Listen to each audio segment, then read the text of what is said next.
So we are in live. I am excited.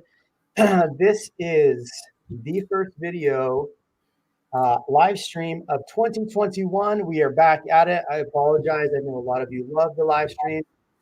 It has been a crazy end of 2020, and 2021 is already making its mark on the market. So I'm excited about our video today. I brought back one of my favorite guests of all time, Ianofaustin. So bringing him on in a second. Yes, I'm excited. Look at that, already got comments rolling in. Happy to see that. Hello, sir. Good to see you.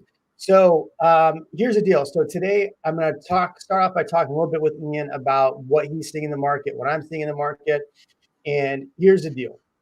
Every year we hear, oh, these are the best cities to move to. Every time you look at a list, these are the best cities to move to, the best suburbs to move to. So Ian and I like to do a lot of info searching and looking for information. So what we're going to do today is really we've pegged down 3, maybe 4 of the areas really that if you're going to be buying in the Austin area, these are the suburbs that you really should be looking at for a myriad of reasons. And so I got a good list here of that and why you should be looking at those.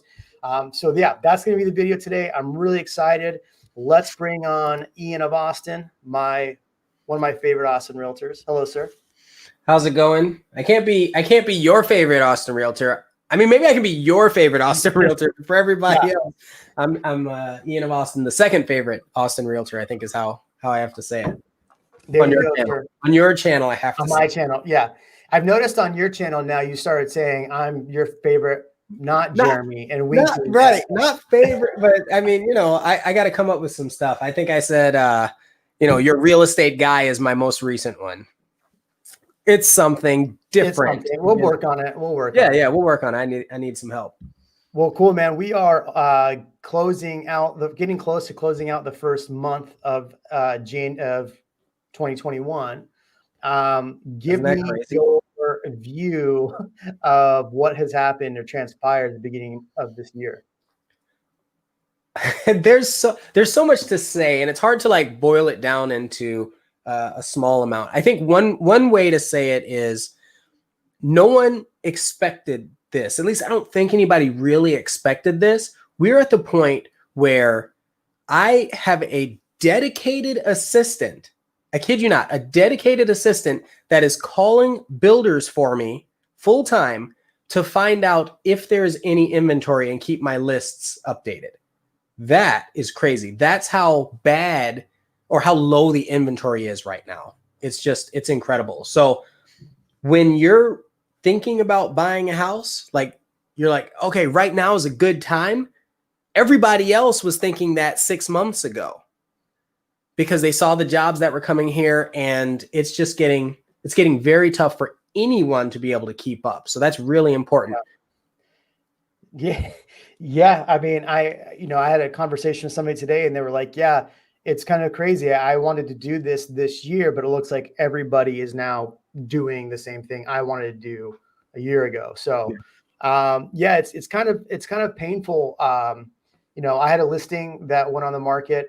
It was, priced higher than what we intended to list it from the beginning. I mean, I met with these people 6 months ago. We put it on the market, 23 offers. Yeah. At a certain point, I had people calling me and say, hey, would this offer be competitive? And I said, no. And it was well over list price. Yeah. No, in the bottom third. You'd be in the bottom 20% of offers. Mm-hmm. So at a certain point, like agents stopped writing. Like I could have had more offers had I just let it go. But I was literally telling agents like, hey, if you're not over this price, you're not going to be competitive. And that's, it's one of those things. As a realtor, you don't really want to do that. But at the same time, like this market's so crazy, like we kind of have to sell.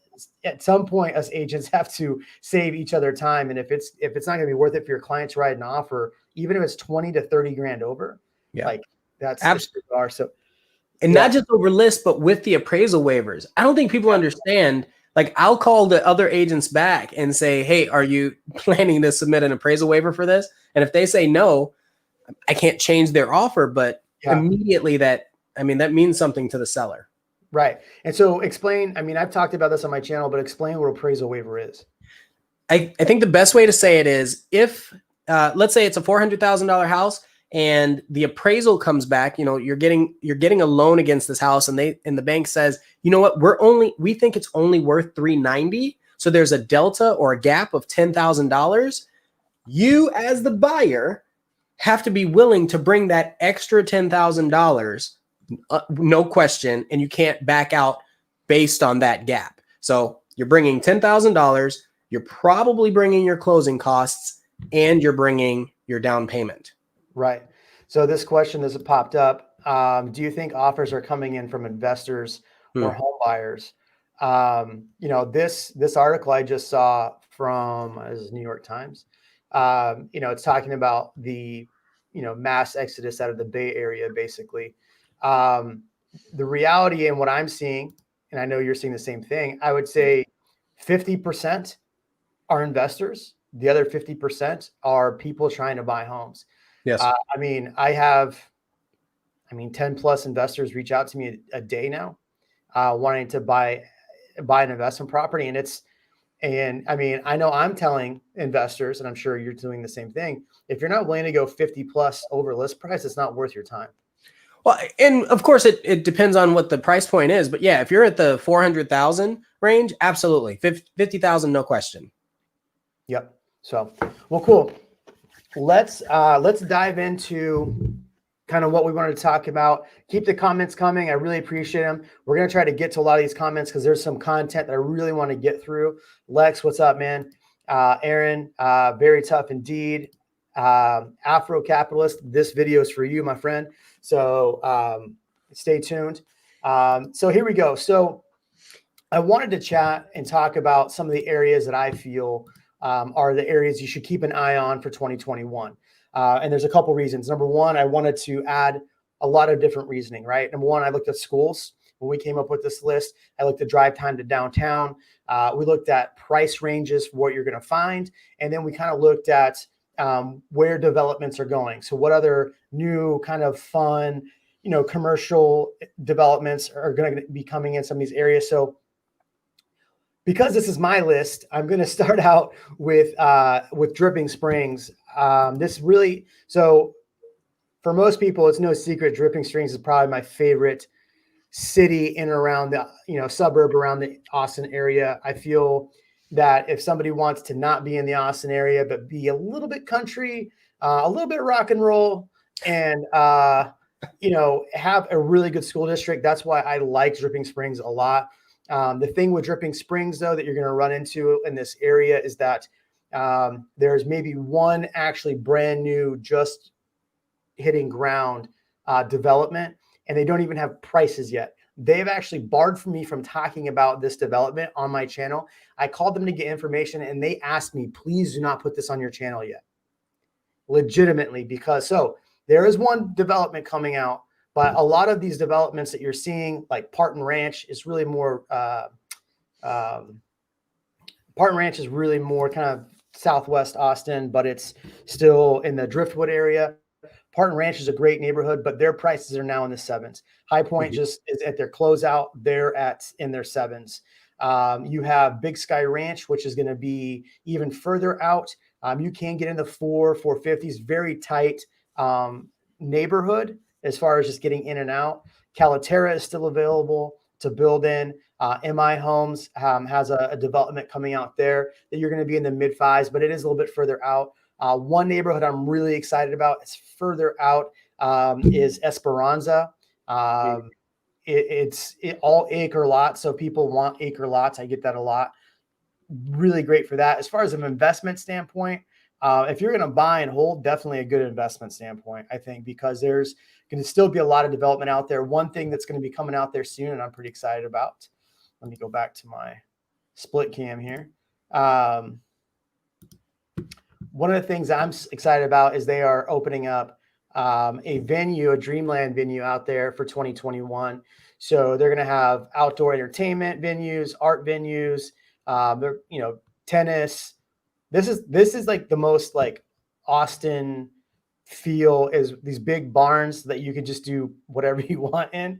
So Yeah, I'm that's pretty pretty excited about that. Yeah, Dripping Springs, a little golf course. So they have developments like this. I really think Dripping Springs is, I don't know. I just love it. I mean, somebody that lives in Southwest Austin, you know, in bad traffic. So I went through and I have these for each one topic we're talking about. But the drive time, if you look, is 5 o'clock. From Google, wink, wink, nod, nod. Google, send my videos out to more people. 55-minute drive in bad traffic. So that's my pitch for Dripping Springs. Anything to add on Dripping Springs there, Ian? So I really like, you had said a little bit of country, a little bit of rock and roll. If you're talking about distilleries and wineries and breweries, or even just like little getaways, Dripping Springs has a lot to offer. It's one of those. It's just a peaceful place. Yeah, it's close to Wimberley. It's just nice to be able to spend some time kind of away from all the fast-paced city life.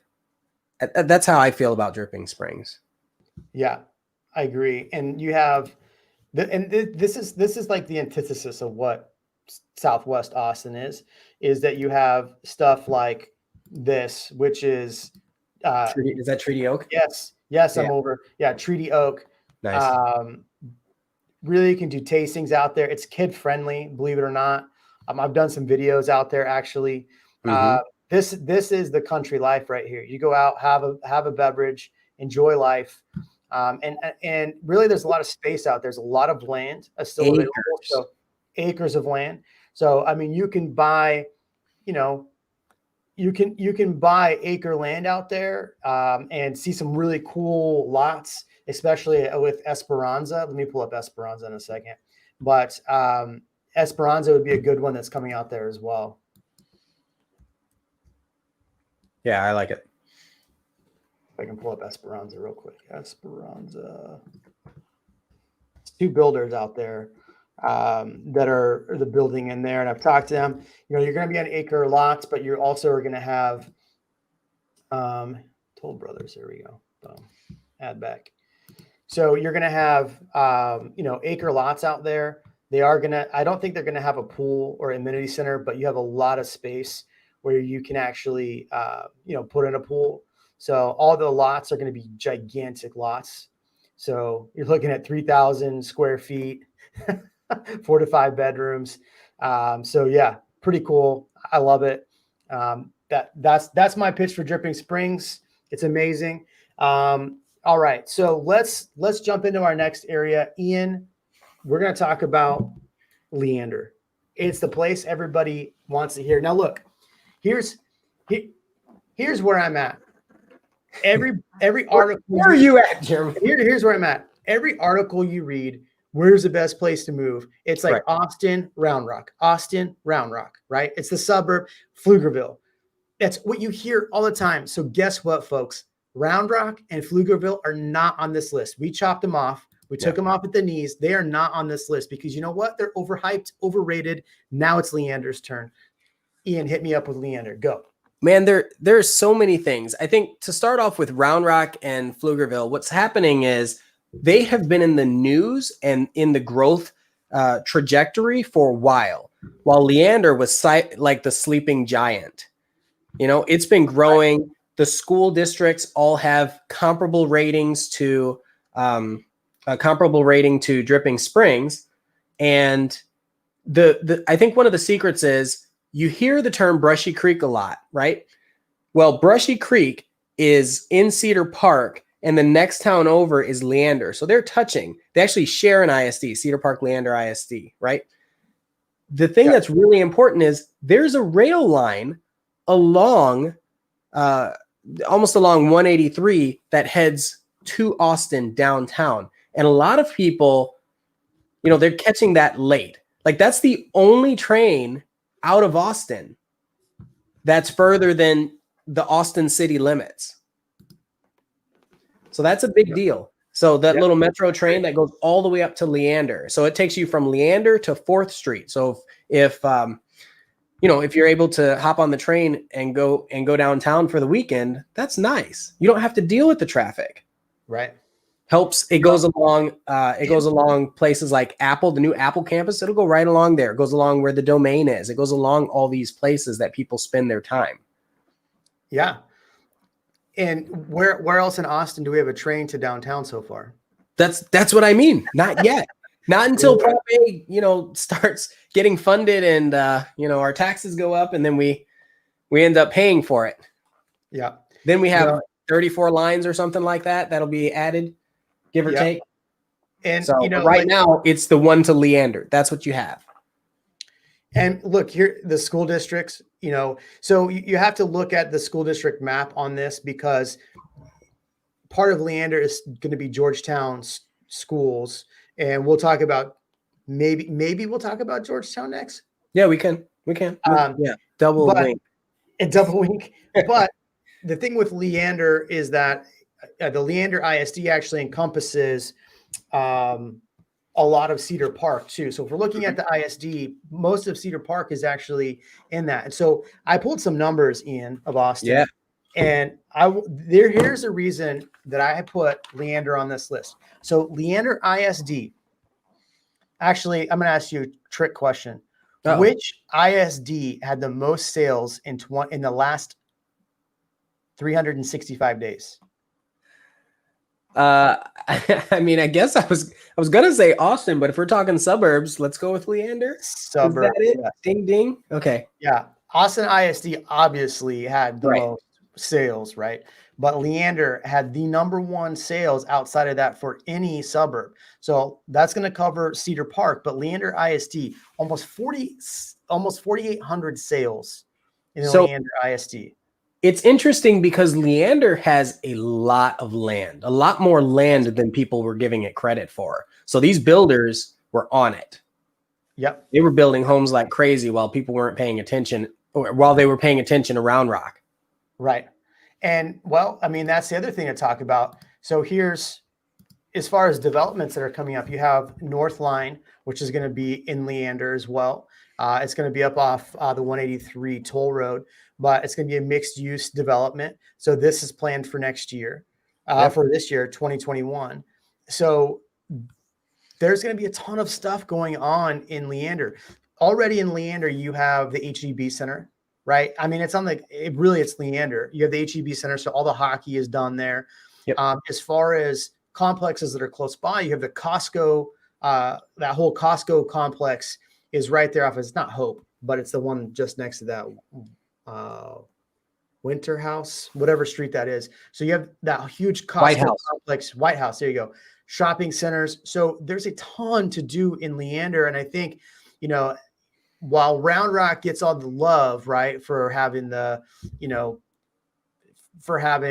baseball team, you got a hockey team there, right? You got other sports going on there. You got concerts happening in Leander. On top of that, you have all the shopping centers that are there. And really, how hard is it to get from Leander to go to the outlets in Round Rock? Oh, it's very easy. One road. Easy. So why would you have to live in Round Rock if that's a thing you like, is going when you're only 20 minutes from the anyway, right? So another thing that's interesting to hop on that train, quote, pun intended, the tax rate is often lower in Leander when you're looking at new builds versus Round Rock. So I think that's just kind of an interesting tidbit. Now there is the mud. There are a lot of muds, out there, but I saw a comment there, and we'll get to the comments a little later, I think was the plan. Yeah. But yeah, like knowing that there are muds, even with the muds, they often end up being a lower tax rate than most of the places in Round Rock. So let's talk about that. As far as muds, obviously, what do you think if all right, let's start with two. It's a double-edged question here, right? Where can somebody find inventory? But what neighborhoods do you recommend in Leander? Because I know that's going to be one of the questions, right? Yeah. Okay. So Leander I actually pulled up a couple of the developments as well. Oh, I And should add you in. There you go. okay, so I pulled up, this is another HEB, and HEB is our store. So for people that aren't in Texas, HEB is the place. It stands for Here Everything's Better, and they are right. 102,000 square foot store slated to open this year. I hate to correct you, but it's Herbert Edward Butts. But sure, they changed it. It's that too. So let's look at where this is. It is right on 29 and Ronald Reagan. So for people who don't know, Ronald Reagan is actually Parmer. If you take it straight, it turns into Parmer in Austin. And so Parmer, it's a long and road, 29. my friend.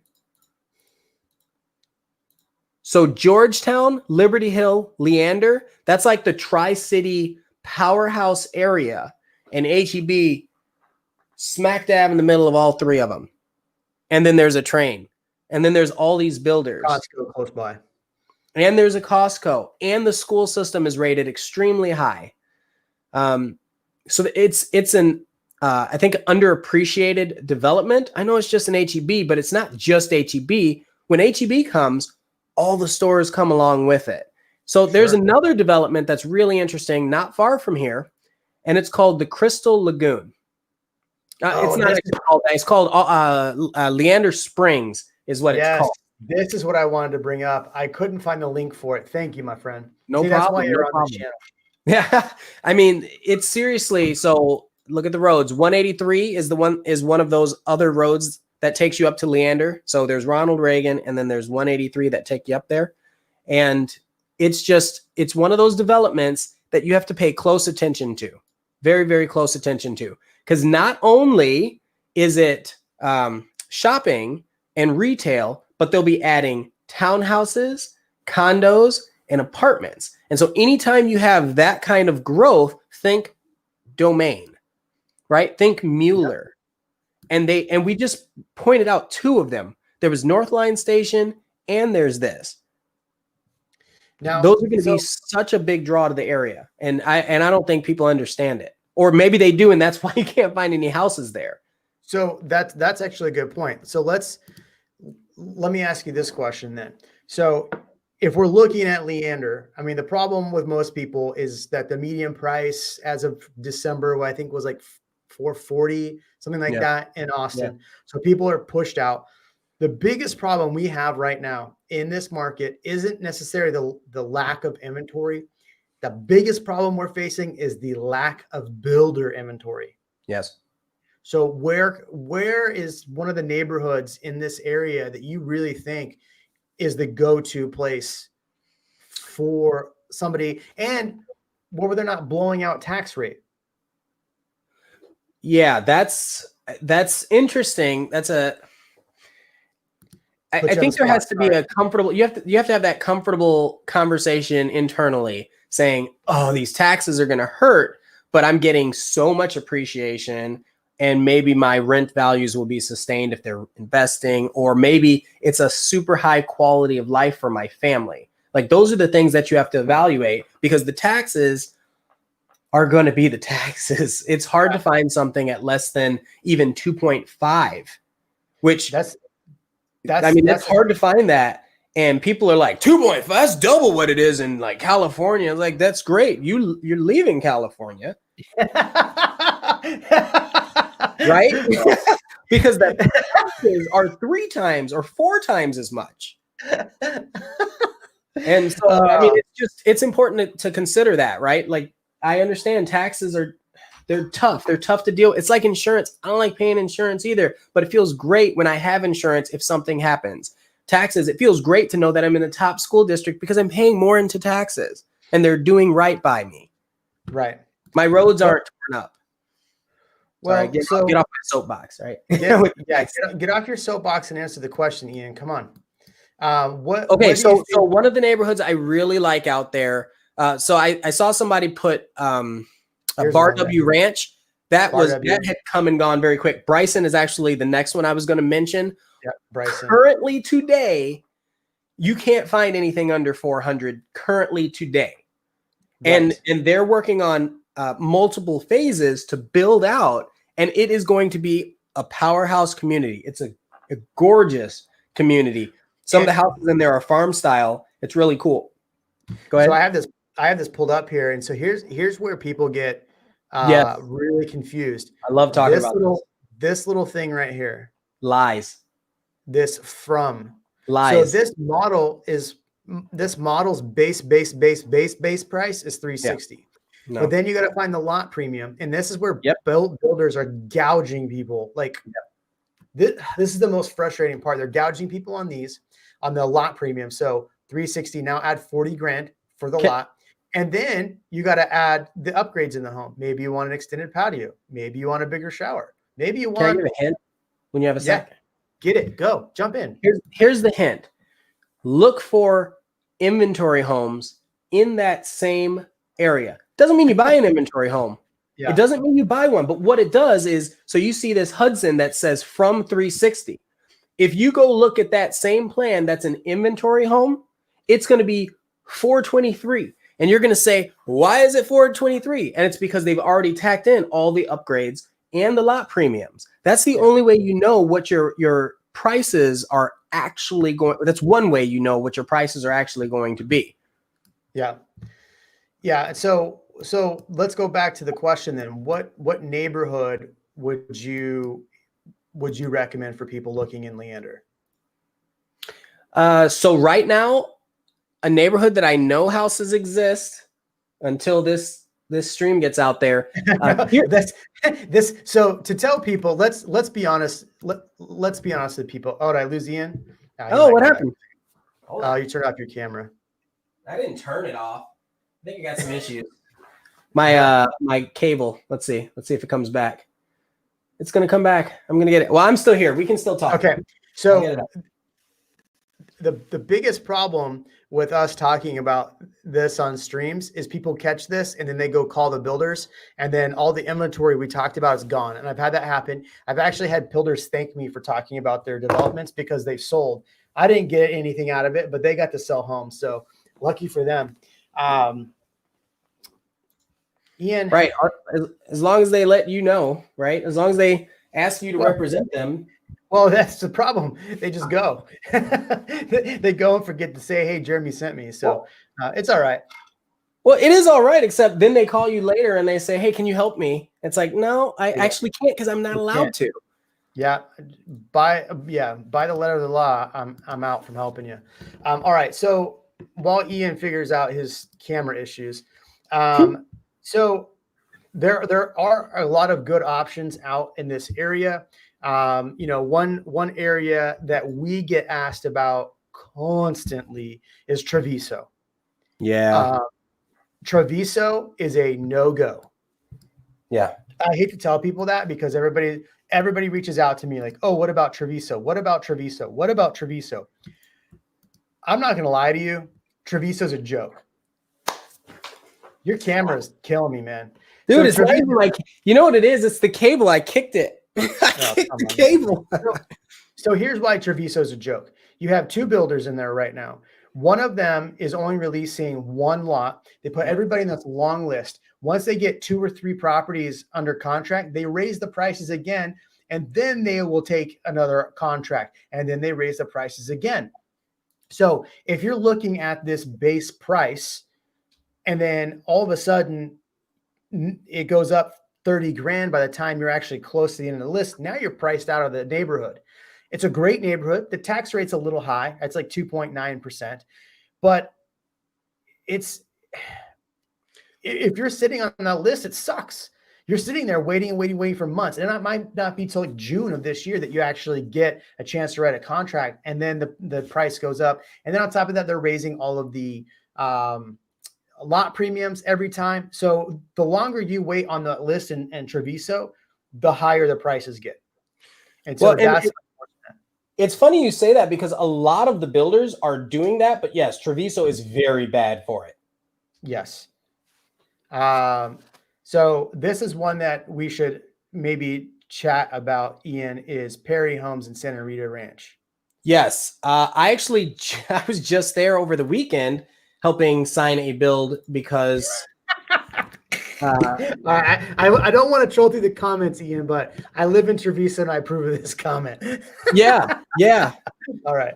Well, Sorry. and if you look at the price that you paid, let's say you've lived there for a year or 2 years, you look at the price you paid and then compare it to what they're charging for the same floor plan now. That tells you. Ian's out completely. I saw this comment. So, who is your audience for this conversation? Most of these areas are underdeveloped, and people should know they will be driving a lot to get in modern conveniences. Well, that's what we're trying to talk about in this video, is that we're trying to give people the option to know there are areas that are developing, like Leander, like Dripping Springs. There is going to be a larger ecosystem there. Getting in now, while it's continuing to grow, is the time to do it. Because guess what? Round Rock, 96 offers. Remember that video I did? Yeah.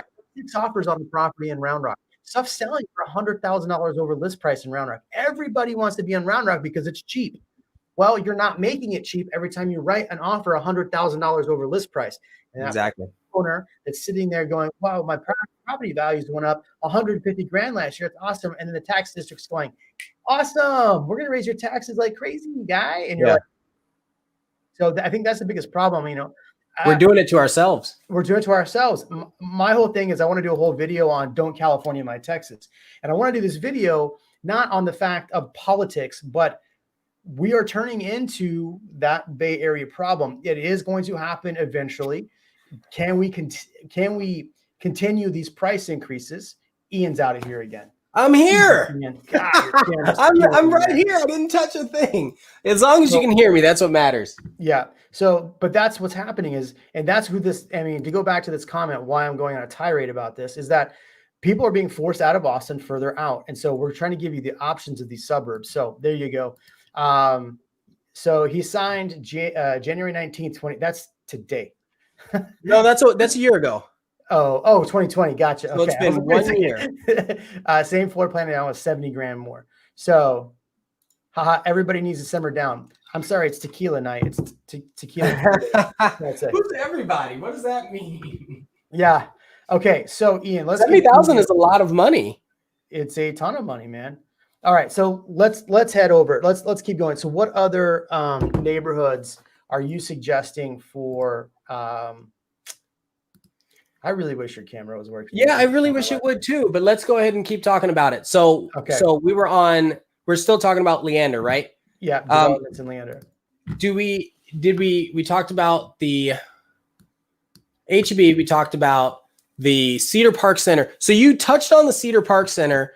I know that's in Cedar Park, but the fact that there's so much going on in that area, such as the sports, it's a feeder team for the San Antonio Spurs.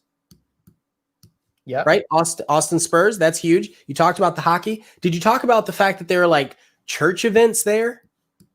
Like, so people that that want to celebrate religion, they've got the big church events there. They have a lot more there, a lot of draw in that area. And Leander's right next to it. I mean, it's a hop, skip, and a jump. Here's one that's a good one. MI Homes has Lost Woods Preserve coming soon. I wonder what their tax rate's going to be. You know me, I'm all about tax rate. I don't see. Yeah, they obviously don't like to advertise their tax rates. I'm imagining it's going to be 2.75 or higher, but that would be a good one. So, all right. So, Ian, we really move. Go. I did never said Deerbrook. Oh, I never said it because that's when the camera went out. Deerbrook. But that needs to be brought up, right? Okay, go talk about it. I'll pull it up while you talk about it. Yeah. So Deerbrook's one of those areas where homes are still what people would consider affordable. The tax rate is still sub 3%. So that's good, 2.7-ish. And there are a lot of homes available, and it's kind of a hidden gem for the moment. So I also saw Saddle Creek, but that's Georgetown. Yeah. Which we're going to talk about.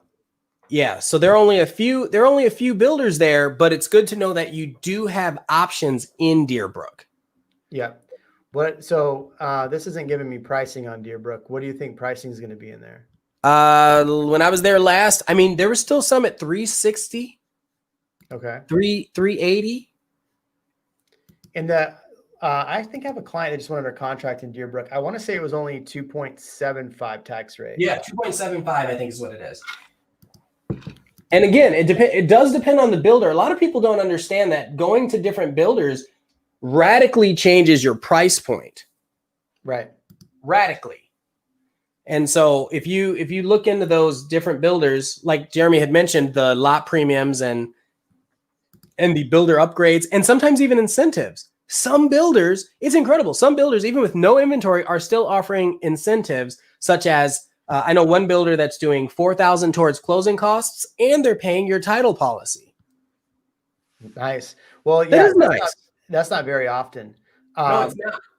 Here's one too that I just sent to clients was Homestead. I think this would be a good one as well. There's a couple of different builders in there. In fact, there was one inventory property I sent to client, and by the time they kind of got back to me, it was sold. Yeah. Well, and that's the thing. People can't wait. They can't sit here and play this should I do it game. You have less than 24 hours. You have like 6 hours to make a decision. That's the toughest part about this market right now.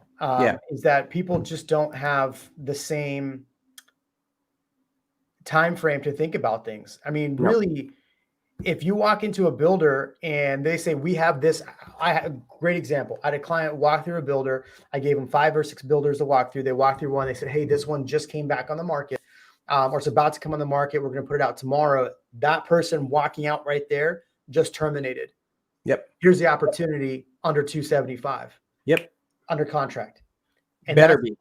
And they put it under contract. So that's how quick you have to make a decision. And they called me like, hey, did we make a good decision?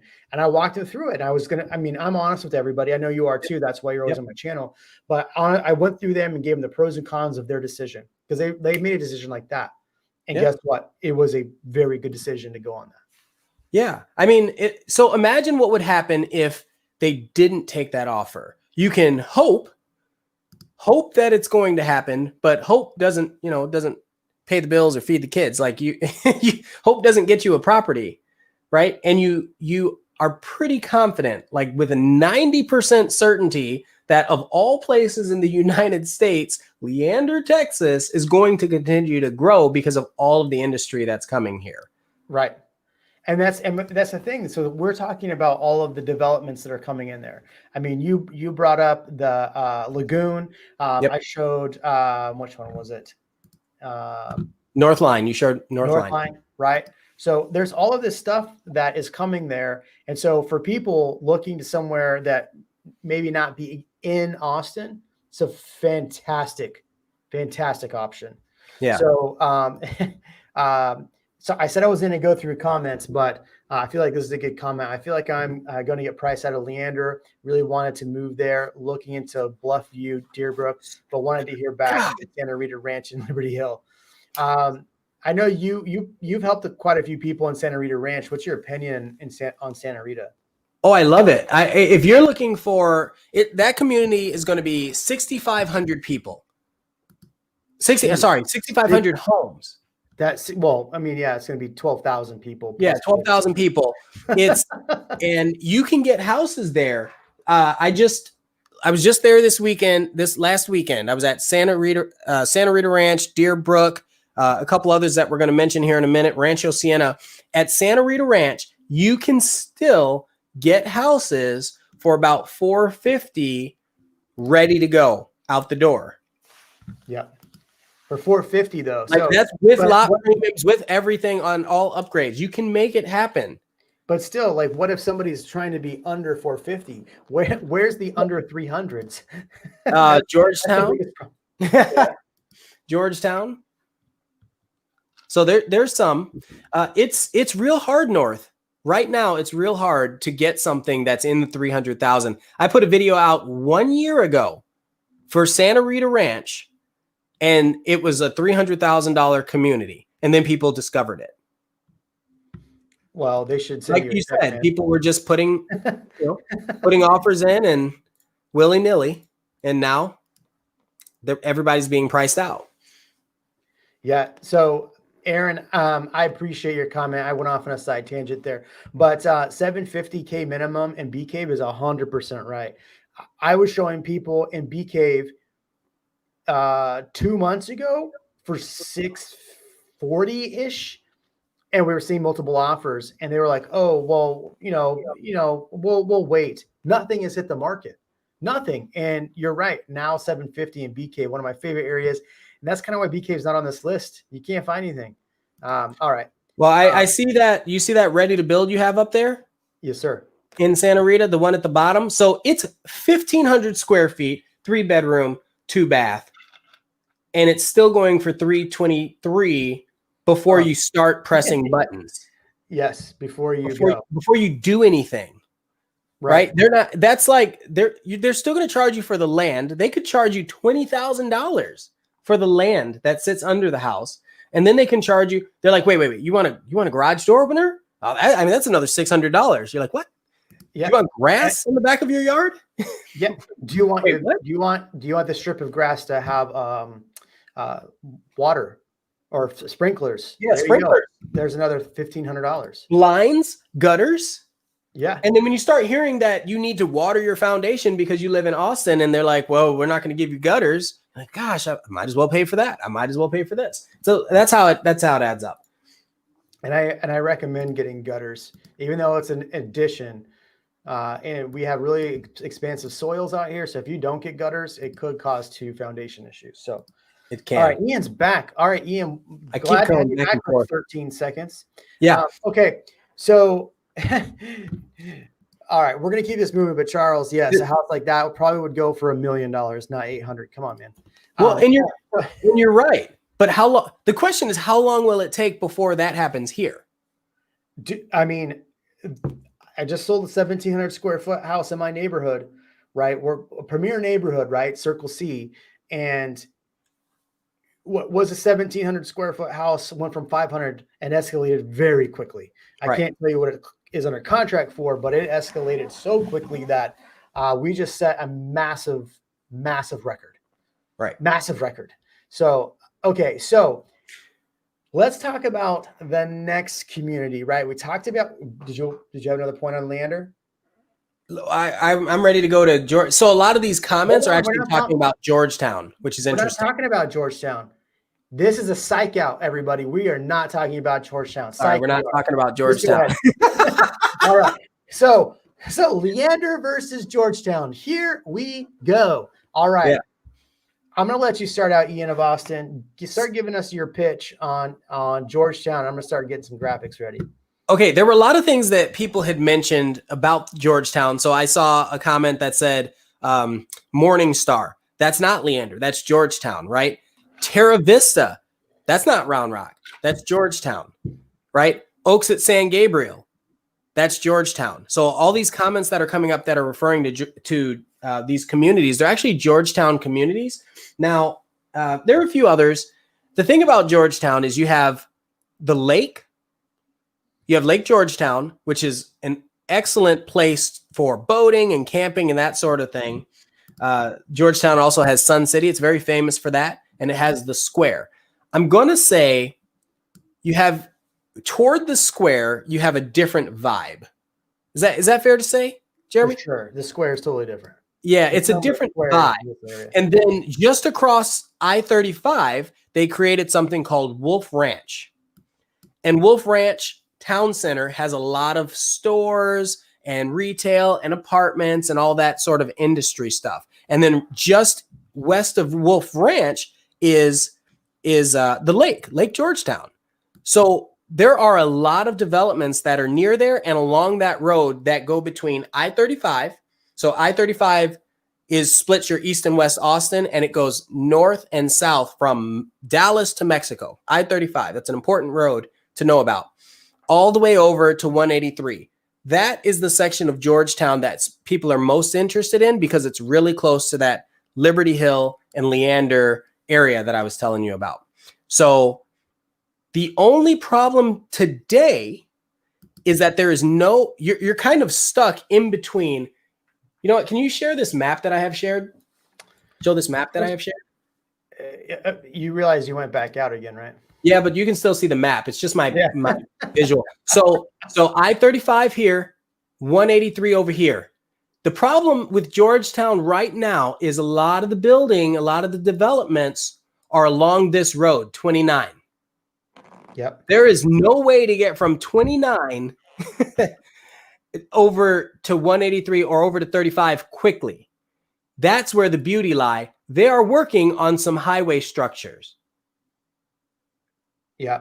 That is going to be huge. Because right now, if I'm sitting right here over at Cimarron Hills, for example, or Sage Creek is another development right here. If I was going to sit at Sage Creek, it's going to take me 10 minutes to get over to 35, then go down. It's going to take me 10 minutes to go west and then go down. So that's adding 10 minutes onto my commute. So now my commute's 45 minutes instead of 35 minutes. Speaking of, boom. Hold on, bring on my screen. Sorry, boom. So here we go. So here's what he's talking about. Oh, that's Leander. My bad. My bad. Don't worry. But it's real close though. But yeah. Georgetown. So this is traffic today, 55-minute traffic from Google, wink, wink, nod, nod, Google, don't demonetize me, to Georgetown. But that's 55 to there. If you live off 29, it's add 10 minutes. If you live off of, this is where a lot of developments are. You got Lakeside right here, Gatlin Creek, which was my hidden community that got sold up by investors. But off Williams Road, there's a lot of stuff. HEB, Jim Hug Park, so much fun. Oh, so much fun. But does that say Booty's Road Park? There you go. So you got Booty's Road Park there. But yeah, so if you're adding this, you're talking about another 50. So you're an hour and 15-minute drive to downtown. Yeah, and it shouldn't be. If they, as soon as they finish some of these highways, it'll be great. Right. But you have a lake in the middle, so you have to go over or around. And dude, this chair. So Rancho Siena, one of my favorite neighborhoods. In fact, I've got a listing off market. Shh, don't tell anybody. You can't even build there anymore. Like they're out of homes, or they're really close to out of homes. They might have like 3 homes available. But Rancho Siena, I love that neighborhood. Excellent. It's still part of excellent school system. Still, I was getting homes for around the 400,000 mark, which is incredible considering once you see the topography of the land, once you see some of the ways the homes are built, and once you see how they built the community kind of around the idea of families. Is that Rancho? Yeah. Oh, it's just Georgetown. ISD. Sorry. Yeah. So it's one of those communities, just like Santa Rita Ranch, Rancho Siena and Santa Rita Ranch. That's where they put in, they have your movies at the amenity center for the neighborhood. They do things like that. They make sure that everyone feels welcome. And I really like that type of community for a lot of people. A lot of people really like that. And I think that's one thing that, we get a lot of people asking about different communities for different reasons. And I think that's why, Georgetown, Leander, Dripping Springs have become so popular, because they are, they're all different for different reasons. Yep. But they all the communities out there do different things to support the communities and make it fun. And so, just like we were talking earlier about Dripping Springs, like High Point, one of the coolest communities, fun stuff all the time. But when you're talking about Rancho Siena, awesome. Oh my gosh. Please stop asking me about Treviso. It is terrible. Stop asking me about Treviso. I'm done talking about Treviso. Last time I talked about Treviso.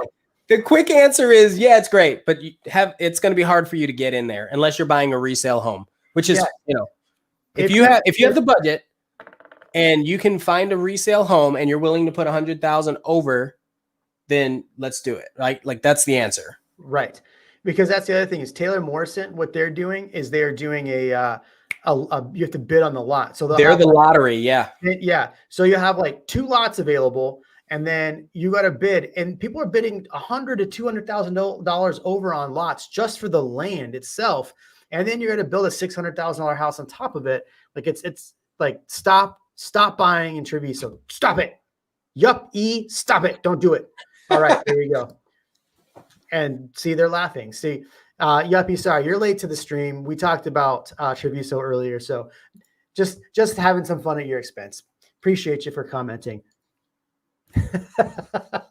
All right, so Georgetown. What is there any other development? So Georgetown is really close to the Round Rock outlets. So you have that. You have everything we were talking about. So we're talking about Wolf Ranch, all of that.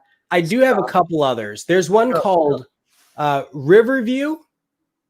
Okay. Right here. So it's a DR Horton community. Right here you have Crestview, which is they have GFO homes over there, and I think Guian. Right. So these are kind of hidden. Riverview actually has DR and Guian. It only shows DR on the map though. So yeah. And then Crestview is over here in this section. And then I was just trying to talk to a client about the area. I was all discombobulated. I spent a whole day driving through each of those communities to get information. That Ridgeview, I think, is a great spot. I think it's a 2.83, 2.85 tax rate. Yeah, 2.85, I think. Yep. Yeah. Okay. Yeah, there. I mean, and it's beautiful. Here's the thing: this San Gabriel River, right? So you have a lot of a lot of this stuff is up on a hill, and you're overlooking like the San Gabriel. And again, you're going back to that topography. It feels like hill country, even though you're not like really in hill country. If you want to be in hill country, go to Dripping Springs, like Jeremy said, right? But or Liberty Hill, kind of. But really, you get some of those elements in Rancho Siena and in Riverview. Crescent Bluff is what it is.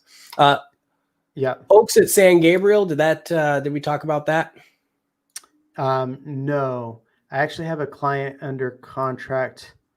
They actually have with Chessmart. Yeah, I have a client. So Oaks at San Gabriel. Problem is that's not a lot of space. So unless they start grabbing this land up here and releasing new lots, we don't really have an option anymore in Oaks at San Gabriel. There are a few that are listed on their website, but you call them and you try to get it done, and they won't make it happen.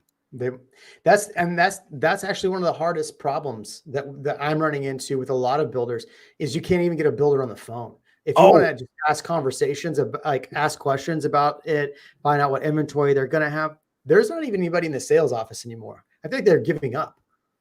Right. So I got another secret for people. This is Morningstar. Morningstar is a really cool community, and it's right where we were talking about earlier, kind of that Tri-City where you have 29, 183. You've got Leander, Liberty Hill, and Georgetown all here, right? So Morningstar was a very cool community. Gone. You can't get in there unless you're going resale right now. So here's the secret. Santa Rita Ranch, they're grabbing all of this land to build their 6,500 homes, and they're going to have a road here connect to take you out, which will help a lot with the traffic, because right now you have to drive through the entire community to get out onto the road. It's kind of a pain in the butt, but so for travel time, Santa Rita is going to decrease travel times considerably here in the next year or so. I don't think a lot of people know that. But we got a question about Bluff View. What are your thoughts on Bluff View? I gotta remember, is Bluff Meritage? No, here, let me pull on my screen. You have Pulte in there pre-selling right now, 315. I'm actually so I don't know your feelings on Pulte, but I don't dislike Pulte. How about that? That's a fair way to say it. I don't dislike them. So if I remember correctly, Rancho Siena is at the top of the hill, Bluff View is at the bottom. So when it rains, it's going to all come from Rancho Siena and pour down into Bluff View. That's what I think about it. Yeah. Well, I mean, there's no such thing as flooding here in Austin, right? Yeah. You've got the river right here. You know, did I ever tell you the story about my motorcycle going swimming? I don't know, man. Okay, just super quick. Like I had an apartment in North Austin in one of those areas that should not be named. And I remember coming home one day and thinking, oh my gosh, somebody stole my motorcycle. It was raining really hard. My motorcycle was actually swimming under the water. Yeah, that'll do it. Yeah. That'll do it. And then a month later it was stolen. So there's that too. Yeah. But yeah, there is flooding in certain places. Be careful of river areas. We can talk about those sorts of things. When you're talking to Jeremy or myself, we look into those sorts of things. Yeah. That, some people don't have the time for that, but there's a ton of really great comments on here. We will answer a lot of your questions, but we really wanted to talk about these 3 areas first. Yeah. So what else do you think as far as Georgetown goes? If you were Leander versus Georgetown, why would you pick one of the other? So I think right now, it'd be great if your camera started working again. Say it again. It'd be great if your camera started working. I know. Again. I'm not going to fiddle with it. I think the most important consideration right now, is going to be schools and tax rate and what they are doing, what kind of money they're putting into the schools. Sure. What kind of money? Right now, we know that Leander has a high school rating and a lot of people are moving there and have been moving there. I feel like the schools have just a little more money to work with, to play with than Georgetown does right now. Yep, and so Orchard Ridge is another that I was going to mention as kind of a secret community. And the thing is, going back to Leander though. So it's just above. See, so Bar Ranch is here. Yep. Larkspur and Orchard Ridge. It's actually Liberty Hill. Bryson is Leander. Deerbrook is Leander. Yep. Orchard Ridge is another secret available, less than $350 today, probably not tomorrow. Keep that in mind. Sorry, I saw it and I had to mention it. Yeah, the moment you talked about it, everybody has now written offers. Yeah, Divine Lake is another one. But you see, they're starting to get out. They're starting to go out a ways. You're going a little bit of ways to where there's nothing. You see all this green? Yeah. I added back in. That's okay. So people could see Orchard. So you have Castle Rock. I'm gonna go ahead and say is one of my least favorite community builders. I agree with that. They're one of my least favorite builders. I've heard some stories about things they've done to people, and yep, me too. I've had experience with them. Wasn't the greatest, and then other people's stories weren't fun to hear. So, and you know what's frustrating about that is they actually have cool floor plans. Yeah, they do. They're just not cool people. Yeah. I mean, whatever. People want to know the truth, right? I know. I mean, that's what we're here for. I mean, that's the problem is then we get calls and get thumbs down on the video from people at stupid Castle Rock because we talked bad about them. Yeah, but you get 3 thumbs down and then 200 thumbs up, and it's worth it, sure, right? Because people know that you're not messing around. It's all engagement. Who cares anyway? That's why I always joke, like I'm on my comments when people say nasty things in my comments about me. I'm like, oh, bless your heart. You just helped out the algorithm. Thank you for putting this video in front of somebody else. Appreciate you. Crack me up. Okay. So I think, you're right. I think Orchard Ridge is a good kind of hidden community. As far as drive time, it's not going to be terrible compared to potentially some places in Georgetown. So you got to weigh the pros and cons with Leander and Georgetown too. What's the drive time going to be? I think Leander still has some growth to go. So if you get into Leander now, you got potential future growth. That's what you're looking at. Whereas Georgetown, you already have some good, shopping centers if you're close to the downtown or I-35 corridor. And then you have that really iconic square or downtown area. So I think you have to, if you're going to look at both of those areas and you're going to be north, I really think it's important to see what's the best feel. And we always recommend. Just pulled it up for you. Oh, got it? Yeah. So perfect example. Google wink, wink, 34 minutes. That's right now, though. Right now, from Orchard Ridge.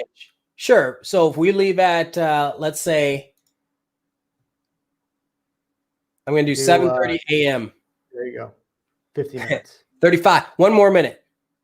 plus minus, you know. I always go to the highest just So in 50 case. minutes. But you see where the congestion is. It's that darn Cedar Park, North Austin. Austin, right here. A little bit in Leander. So if they just work on this road here, 183, work on this on-ramp. Yep. Oh yeah, because if you're driving out there, it turns into nothing. You're like, whoa, what happened to the freeway? Yeah, that's all it is. They do that and we're good. So am I getting from this, if we're doing straight just Leander versus Georgetown, are you leaning towards Leander? I really am. But you're talking about Liberty Hill stuff too. So because look, this is the area. If I'm in Georgetown, it's right here. It doesn't change. If I'm in Liberty Hill, it's right here. It doesn't change. In fact, it's even less because it's closer to the road. And if I'm in Leander, I'm here. What was Georgetown like? Middle of Georgetown, same time period. Go over to well, that's the thing. So this is fine. Here's the issue. This is what I was telling you before. You move over here to the middle. What I'm talking about. That's what changes it right there. It's actually not bad, but this section, is the section that nobody anticipates. This section of Round Rock, you could be at standstill. That's why Round Rock's not on this video number 2. They have terrible traffic. You're out of here, Round Rock. Get out. You're overrated, Round Rock. What about Leander versus Dripping Springs? This is a good question. Hands down, no question, Dripping Springs. I don't even need to like give you arguments of why. I'm just going to tell you Dripping Springs is way better. No, I'm just kidding. Like the hill country down south, some of the fun stuff they have outside, it is a little more spread out. The schools are fantastic. Obviously, I showed that. I'm a big fan of Dripping Springs. I like Leander. I have a lot of clients that buy in Leander. Obviously, you do too, Ian. So going back one question. Any advice on Crystal Falls area, custom home built? Do it. I love the area. Beautiful Crystal Falls is amazing, but that's in Cedar Park, and those are a little pricey, but they're beautiful. Beautiful. I recommend it. I think you can get in the 5s up to the 1.5s. Yeah. So there's such a huge availability in there. And when you're at 1.5 in there, you are in a beautiful property. Okay. So go answer. I think I want to answer your Dripping Springs versus Leander question. The question you have to ask yourself is, what kind of person are you? Are you a laid back lifestyle, or do you need to have quick access to a lot of things, a lot of things happening? And I'm not saying there isn't a lot happening in Dripping Springs, but it's just a different pace. That's really important to understand. Because North and South Austin are completely different, right? So North Austin is a little bit quicker pace of life. South Austin's a little bit slower pace of life. And if you take and you push out towards Dripping Springs, it's an even slower pace of life. It is that country living feeling, and it's amazing. You got to have a big truck because you're going to probably hit a deer. You're going to have a truck with a bumper guard because you're probably going to hit a deer. Now, hold on one second. Does anybody on your channel know what you drive? Your other toy? No, we're not talking about my other car. I'm not talking about it. I asked. Late question. Yeah, baby. All right. So Damien, love you, man. We finally did it today or yesterday. We finally got the home, the dream home they've been looking for. Nice. Very cool. Congratulations. Awesome, man. So excited. These guys have been trying, and it has been a fun experience. Talk about just fun people to be around. I'm not saying that because they're my clients, but fun people. Been fun. I'm happy that we're getting it done. So awesome. Thank you for the $10, Damien. I owe you a beer, my friend. Okay. We talked about Esperanza a little bit. I love Esperanza. It's coming out. It's going to be on septic, acre lots. Beautiful, beautiful area. You're not going to get too much. You're not going to get too much of that noise off of 290. It's really quiet past the 12. So definitely a good area to buy. 2 good builders out there as well. So there you go. What's Jeremy's other toy? They asked. See, now they're asking. They asked. I think Jeremy drives a Tesla Model Y. True. Fact check, true. Yeah, so paid off my truck and then was like, hey, let's buy a Model Y. And I love my Model Y. All right, go ahead. Yeah. We need to talk about that Lago Vista comment. Yeah, I saw it. I knew we were going there. Okay. 10 minutes I like Lago Vista, but you see this drive time. Yep. The only concern is when you buy some of these houses, they're actually up in here. And so to get anywhere, if you could go straight through to Lakeway, oh, this would be a whole different conversation. Or straight over to Bee Cave. But no, you have to go up and around the lake. Yep. And that severely limits your ability to get somewhere. And there's no HEB in Lago Vista. That's the other thing. Here's how we judge a community. Does it have an HEB? Yeah. Is it within an hour of Austin or 45 minutes of Austin? And Lago half is barely on that. And you got to drive 30 minutes to get to an HEB. So there you go. Lago's out. No, I like Lago Vista. It's a beautiful community. It's beautiful. Unfortunately, it is very, very far. Yeah. If you are work from home 100% of the time, or you don't have kids or you just like to be kind of out and away, that's a great place. You can still get houses there for like $260. Yep. Yeah. I mean, the prices out there, I think that's the draw for people, right?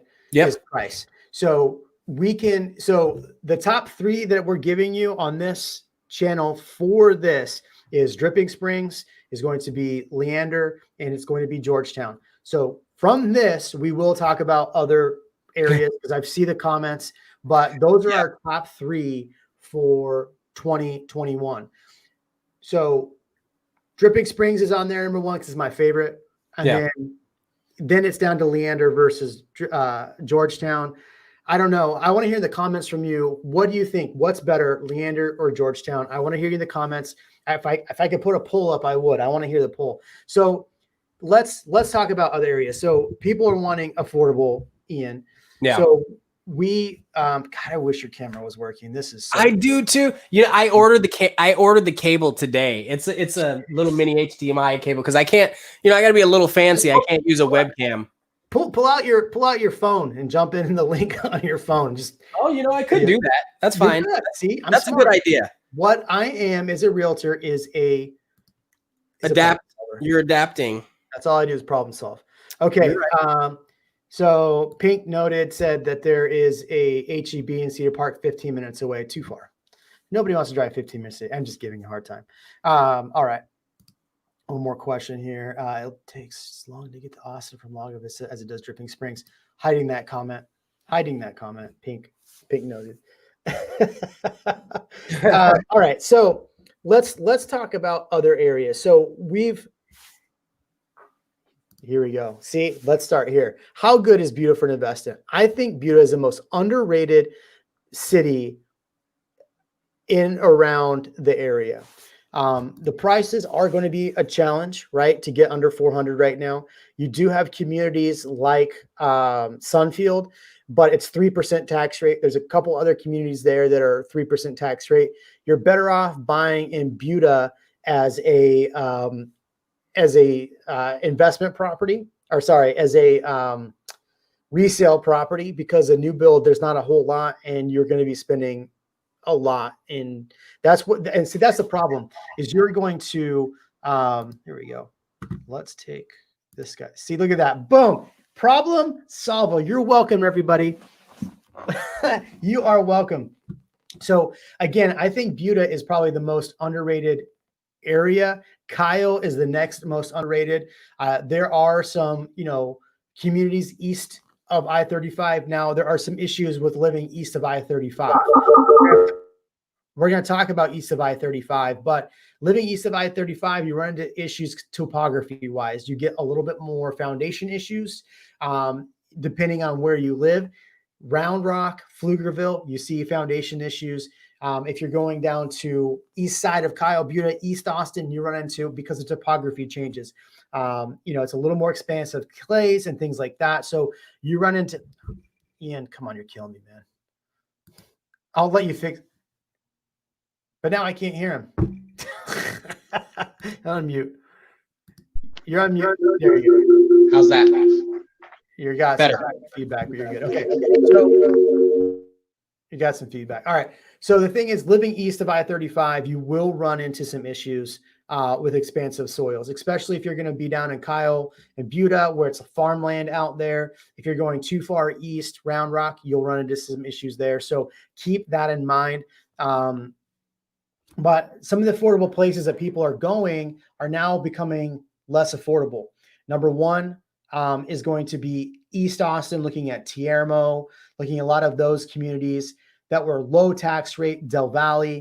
Del Valle's got a really high tax rate, but Tiermo is a good one. Those aren't affordable anymore. DR Horton's got some builds out there, but what's happening with DR Horton is they're putting everything on lottery out there now, and they're only releasing very few lots. So you're going to run into some issues there.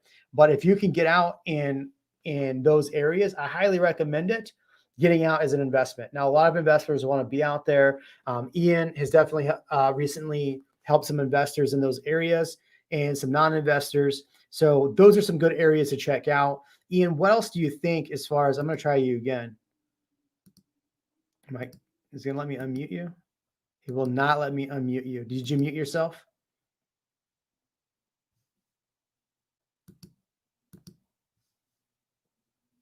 Oh gosh, this is killing me. Okay, so still can't hear you, man. Okay, so let's look at some of these areas east then. So one area I get asked about religiously is Manor. I do think Manor's got some good options, but there's no inventory. Hutto would be another good option. Hutto's running into inventory options. Look at this. I mean, you're now in the 335 range in Hutto. That's unheard of for a brand new community. Highlands, all of these areas. All right. Are you back? Yeah, just good. There we go. All right, cool. So what do you think between Hutto, Manor, and East Austin? Where would you recommend someone who's wanting to be under 300? Not as an investment. We'll talk about investors because I got investor questions on here. Sure. Let's all. I love Aaron. Aaron, if you live in Austin, grab a beer. No, I have like $1,000 cameras. The problem is the $7 cable. It's the cable that's the problem. Yeah. I actually had to order a new. But you know what? You can't get me a new camera if you want. Yeah. So, what do you think east? What would be your recommendation for people east that are trying to save some money? I think the first thing I talk about, and if you pull up the map that shows where Highway 130 is, to me, that corridor, if you want to be east, is paramount. Yeah. And the reason why is because along 130 is the Kalahari in Round Rock and Hutto, like it's right by there. The Dell Diamond, Dell the campus. There's an Apple campus over there. Amazon's new large warehouse is over there. Tesla is along there. Tesla's going to be down here. All on 130. And then here's the real answer. The real answer is the speed limit is 85 as a starting point. But you have to pay for it every time you get on it. Yeah, but it feels so good, especially when you're in your new toy. Especially when you're in a, let's talk about Jeremy's Tesla. Yeah, that's exactly it. So when you need to get somewhere, a lot of people are looking left in Leander. You might not have the train over to the east, but you can get there very fast. Oh man, this is fun. So somebody's trying to save money. Well, I wouldn't say save money, but somebody needs to be under 300 on the east side. Where can they buy east for under 300? They can still buy. Okay, there are a couple places. There in Georgetown, there's a place called Saddle Creek. Okay. In Hutto, there's a place called Cross Creek. Yeah, I just clicked on it. I just saw it. Yeah. Keep going. If you look in Pflugerville, there are a couple places. There was one called Vine Creek. Got it. I don't know why they're all called creeks. I'm just now noticing that. It's like every other creek. There aren't even any creeks over there. Yeah. And there's another one in Hutto. I'm sorry, in Pflugerville called Sontero, I think is what they call it. So, but here's my question though. I mean, this is the bigger question, right? So the problem we run into in this market, and we've talked about this, is the fact that there is so little inventory and builders have no inventory. You stated, I'm giving you a hard time, but you stated you had a somebody calling builders to find inventory. Where are you actually finding inventory? So I have builds going in most of these places that I've said that, but it's, again, if you're willing to make the decision right this second, you can make it happen. I'm doing the work, right? Yeah. You can sit there and call all the build, like, you know, as a client, you can sit there and call and do all the work, or you can just call Jeremy. Yeah. Or Ian. Yeah. Or Ian, you know, but it's your channel. But yeah, like that's important, right? Like that we're doing this as for a living to help people get into these and then represent them. Like that's just the first step.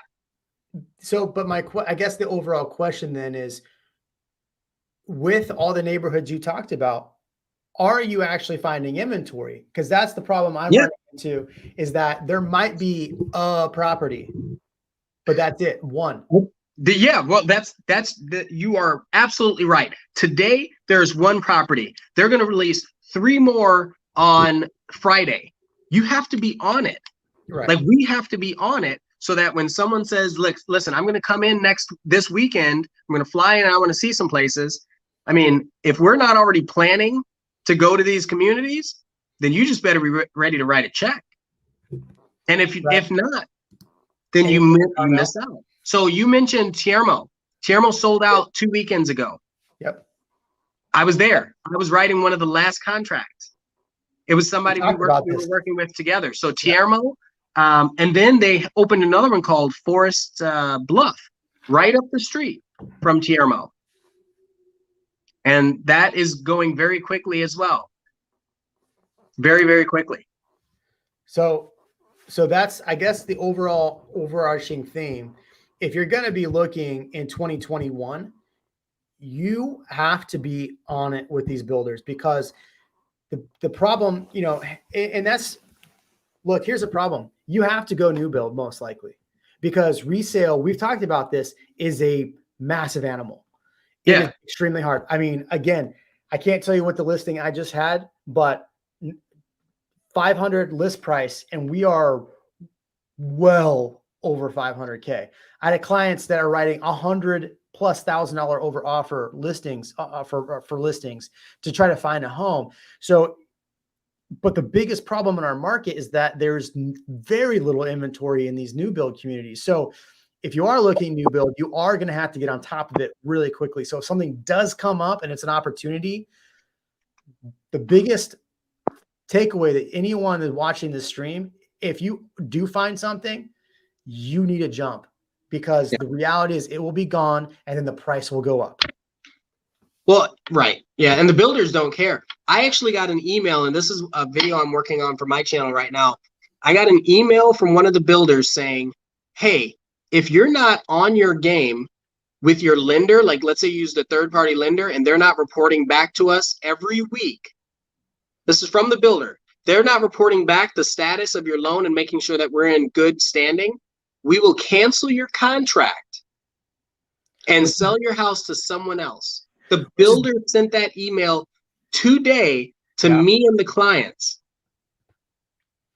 Which is complete BS, because the builders, lenders, let's be honest, they have the worst communication I've ever seen out of any lender ever. They just know they're going to get more money. That's the only reason they're doing that. It's terrible. So my job is to make sure that doesn't happen for my clients. Like, what? So so somebody had asked a question about Castle Rock earlier. Yeah. I'm not going to say this was Castle Rock, but there is a story that has floated around, and I've seen this happen with a different client of mine. Was not Castle Rock, but there is a story going around the agent boards about a company, I'm not going to say the name, that the client didn't make closing because the builder's lender ran into an issue. They took that contract, took that person's earnest money, and then put the house back on the market and sold it for more money, while that poor client spent 9 or 10 months, however it was, trying to buy that home, procure that home. Something happened last minute with the builder's lender. It was not the buyer's fault. The builder's lender, they couldn't make closing, and they turned around, sold it for more money, waited 30 more days, sold it to somebody else for more money. And so that is the biggest thing when you're preparing yourself to work with some of these builders. You know, you and I recommend this all the time. Have a very good third-party lender ready to go in case something screws up. Absolutely. I've had lenders save deals from builders. I'm going to tell you another story about that other company that you winked. You know, the CR company. So here's my story. I had a guy he was building. This was maybe 2 years ago. He was building. You know, every builder, they go through multiple inspections, right? So the builder goes out and has an inspector, then the city goes out and has an inspector. Well, this was before the drywall went up. The inspector came out, the city inspector came out and found mold because of the elements. So found mold on the wood. The builder, who shall remain nameless, but you know who we're talking about, put the walls up and said, deal with it, to the client. The client was out, let's say 10,000 earnest money, because I think there were some upgrades in there. And the builder would not let the client out of the contract and would not return the earnest money and would not, it was a pain. We had to look for a real estate attorney to be able to get them to release them from the contract or handle the mold. Now the client, knowing that there's mold, doesn't want to deal with that. Right, for sure. Right, take it down, rebuild that section or something. The builder wasn't willing to do that. They put up the walls and said, deal with it. That, to me, is the worst offense. And take care of your clients. And that's the thing. It's not just, I mean, that is a, you know, we're talking and we can be nodding about a specific builder. It was in the comments earlier, but it's not just that builder. We are not saying that it's this builder that Ryan is talking about. It's just something in my eye. But yeah, I mean, that's the thing, is like, it's sad that we live in a day where there are some builders that are not being super ethical with their clients. Us as agents are stuck in a position where number one, I mean, and this is why I bring Ian on the channel. Our motto between the two of us is always to take the best care of our clients. And so when you have a situation, when you see stuff like that and no one wants to do anything, and now we need to spend more money to get a third-party lawyer to file a lawsuit against, I mean, it's ridiculous. And things like that happen. And, you know, we try to mitigate that. And so I'm not saying to go not work with that one builder. I'm not going to name their names. I'm not even going to put them on screen. But I would be careful when you work with specific builders and do your due diligence when you're getting ready to work with a builder. Wow, we have a lot of comments on here. You know, I always tell my client when clients are starting to veer toward when they're starting to veer toward a certain builder, I'll always tell them a story related to that builder or an experience that I have related to that builder. 100%. But this brings up another really interesting point. I have about 50% of people that ask that end up getting an inspector, a third-party inspector of their own for the new build. It's about half-half. Every single one of those half that gets a third-party inspector for their new build has things that show up on the inspection report. So I had a client who met with the builder. We ended up writing a contract, and they're like, yeah, we were meeting with the builder. I'm not going to say the name of the company. I just happen to have this mug in my, you know, it's a nice mug. So I'm not going to say the name of the company, but they told my client, you know, most people don't get third-party inspections. So I'm not going to say the name of that company. I know I got some green screen issues here, but I'm not going to say the name of the company, but they told my client, oh, most people don't get it. Almost 100% of 95% of my clients get a third party inspection. Yeah.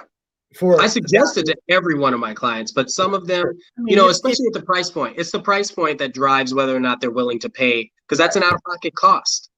For sure. Okay, so man, let's get to a few of these comments because it got some good ones in here.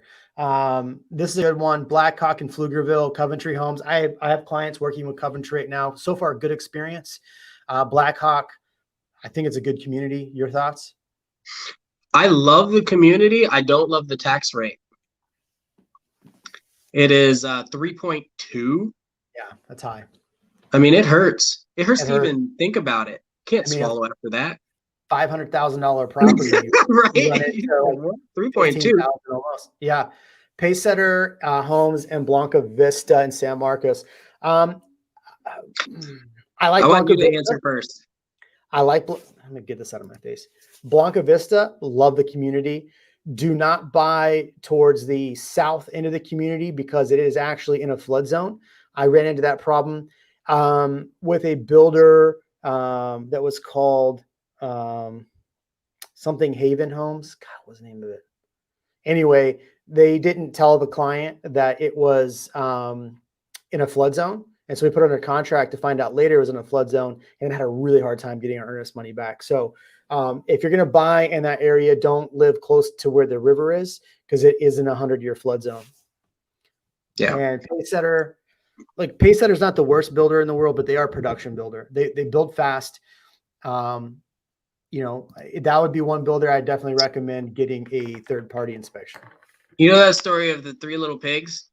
And then the big bad wolf that comes and huffs and puffs and blows your house down. I feel like the house that they were in was a Pacesetter home. Ooh, did I say that? Did I say that out loud? No.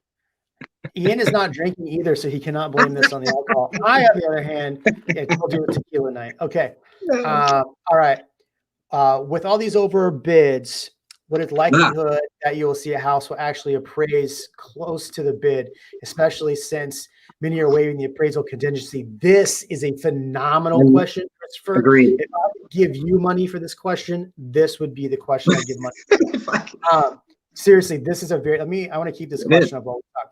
So here, I posted this question in a Austin Facebook group for agents. And I asked this, how many of you are starting to run into issues? Up until about November, I did not see any issues because we were doing $20,000, $30,000, $40,000 over list price. As we started getting into December and into January, I am starting to see that number of low appraisals starting to tick up, especially with the amount of people doing 70, 100,000 over. Now, here's the caveat to that. If you're buying a new build community and you're bidding on lots, somebody put in here about Vizcaya. Vizcaya is one of those communities, Taylor Morrison, and Taylor Morrison is making you bid on the lot, so you're paying overthought. You have to promise that you will make up the difference should it appraise. We were talking about appraisal waivers earlier. You have to make up the difference in that low appraisal. They put that in the contract, and if you can't, they just put it back on the market. Guess what? There's probably a comp ready for them, and they put it in a contract with somebody else. They take your earnest money, which at that point is going to be $25,000 because at that price home, you put in 1%, you did some upgrades, you did more upgrades, and now it's $25,000. They're going to take your $25,000. Exactly. They're going to take your $25,000 and maybe drop that price 15, right? So you made a low appraisal, but they're going to drop that price 15 of what you were in a contract for and sell to somebody else. It'll happen. So be very cognizant when you're either writing a really high overprice appraisal or you're writing appraisal waiver or writing $100,000 over list price offer. There's no comps. And as an agent, I'm telling my client, this won't make appraisal. Be prepared when you write your contract that this will not make appraisal. Go ahead, Ian. Sorry. I end up, no. I love this question. I end up telling my people, here's the question to answer. Are you the biggest house in this new neighborhood? Like, if you're going to be the biggest house in this new neighborhood, yes, you're going to have to worry about the appraisal. If you're mid-range and you see that another house right next door sold you know, these builders are selling these houses and they're selling them for above the list price or above the base price in some of these cases. So I haven't had a lot of issues with people having to deal with appraisals for new builds, but that's because I really try to target middle range in the neighborhood. So whatever the neighborhood commands, if the neighborhood commands a $700,000 home, we're going to build a 650, right? Like we're not going to go for the 800 unless you're okay with spending the money. And that's okay too. That's fine, but just understand you may have to cover that gap. I mean, here's a good, oh, it's the same person. We went to a private showing, no MLS listing, Lake Travis ISD. We ended up bidding 90K over list price. I had an off market. Yeah, did you win? That's the question. I had an off market property in my neighborhood that went well over. I mean, I have 3 offers right now in my neighborhood off market property. So yeah. Yeah, I just did one yesterday and it was 40,000 over in a day. Aaron telling me to simmer down twice in one feed, Aaron. Come on, man. Yeah, sorry, I cut you off. I enjoy these comments. Go ahead. Oh, I don't even know what I was saying. I think that's probably why I cut you off. Right. Any issues with Pulte so far? I mean, not more than any other builder. I don't have a negative feeling toward Pulte. What about you? My home is well, it's actually Syntex, not Pulte, and Pulte bought Syntex. So I guess no. I've had Syntex stories, but no Pulte stories. No Pulte. So this is it's pretty straightforward. This is a good one. What about Starlight? I'll let you answer. So Starlight, and correct me if I'm wrong, they are the low-end Ashton Woods product. Is that correct? I believe they are. Yeah. So you have Ashton Woods, which is one of those builders that toots their own horn, and then you have Starlight, and like you already don't get a whole lot for your money with Ashton Woods is kind of how I feel about it. And then they made a cheaper version. So yeah, that's something to keep in mind. Is that rough? Am I like, you were honest and I had nothing else to add. Okay.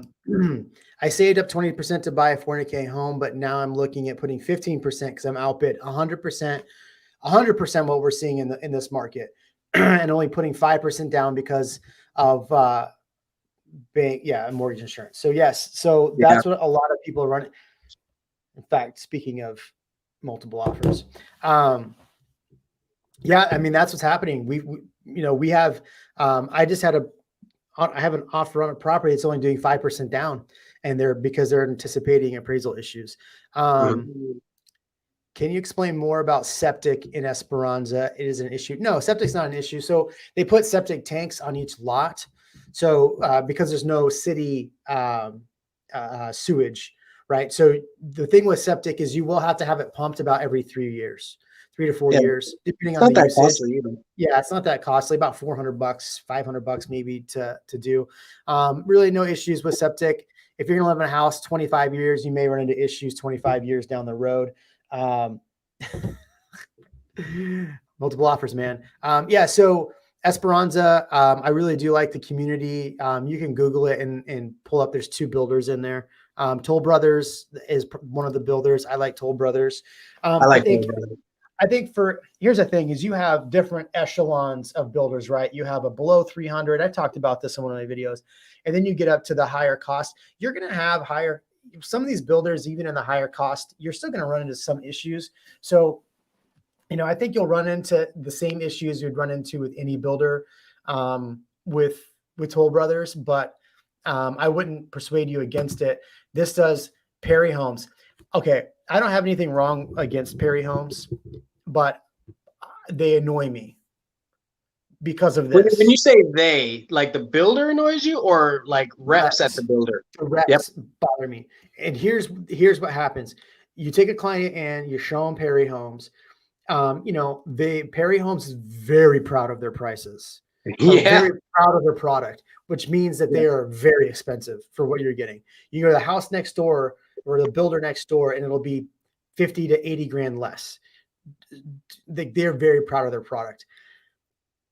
The moment you get in your car, as you're taking your seatbelt in your Model Y, Ian, and you're plugging it in, your phone rings, and you're like, oh, who is this? And it's the stupid builder rep calling you. Hey, did your clients like the property? Do you want to write an offer? Are you going to come back? Should I call you? Should I email you? And I'm like, dude, I can see you in the window. Why are you calling me? I haven't even pulled away yet. Yeah, dude, I can just roll down my window and you can yell at me from the front patio. Like, it's like their reps are so aggressive. And I actually had a client in a call yesterday say, oh my gosh, went to Perry Homes, and they were just after me. Nothing wrong with, I mean, that's my only complaint about Perry Homes. I don't think it's a bad builder per se, but they are very proud of their product. So I think one of the reasons is at Perry Homes, they allow their reps to be realtors as well. So for those of you that don't know, a lot of these builders, they don't have realtors. They have sales agents. Perry is one of the few that will allow them to hold their license while they're doing that. And so these reps can get a little aggressive, and they can sell in multiple communities. That's another really big one. So some builders, like we were talking about Riverview, for example, the rep there, the sales consultant, can only do that neighborhood. Well, with Perry, they can jump to all the neighborhoods and they'll still get a commission. So yeah, they're aggressive. I get it. Yeah.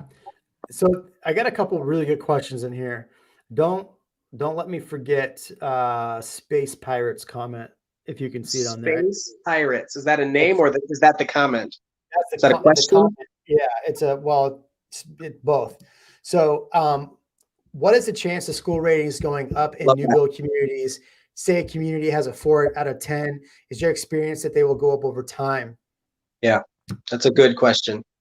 I'll let you start and I'll filter in. So you have to look at a few things. You have to look at what type of growth they have. You have to look at what the tax rates are and what percentage of taxes are going into schools. And then you have to learn about the schools. So a lot of these communities, so I'll give you an example, Santa Rita Ranch, they're building 3 schools in Santa Rita Ranch. Like, so you can't use the other Liberty Hill school ratings for these brand new schools. Right. And they just pumped, what was it, $10 million into Santa Rita Ranch just to like build out the amenities. They're going to have money for their schools. Yeah. You don't see it on paper yet. And people get caught up in these ratings, and they're just like, one of the rating categories is diversity. And without going too far into it, I'm so glad you go ahead. Yeah, one of the rating categories is diversity. And right now, people are still discovering Austin. It is becoming extremely diverse. It's going to take a minute. It's not just going to start off like that. And you've got these price points, which that's obviously a consideration. But I'll give you an example. Rancho Siena, I think it was their high school that isn't rated very high, where the other 2 are rated really high, the elementary and the middle school. Rancho Siena is an incredible community, and I would live there in a heartbeat.